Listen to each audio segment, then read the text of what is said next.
Back in the day, when you saw that lamp jump, you knew you were about to see one of the best movies of your life. But 30 years on, it just does not feel the same. Pixar blew up in 1995 with Toy Story because it was the first studio to really use 3D animation as a storytelling tool.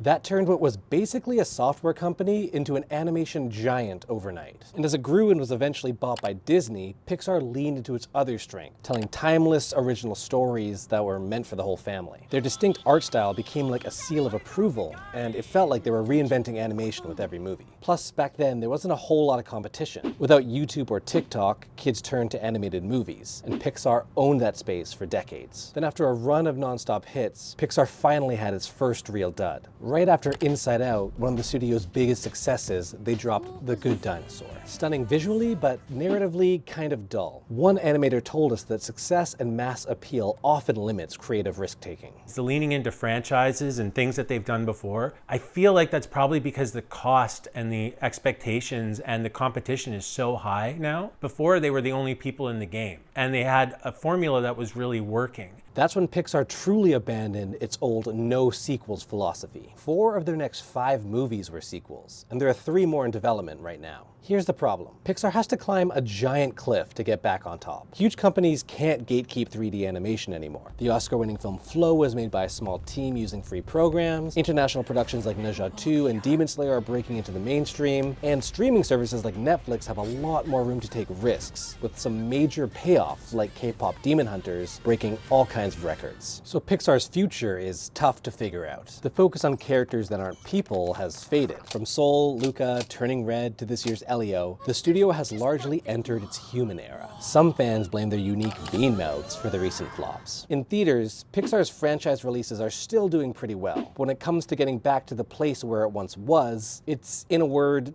unlikely.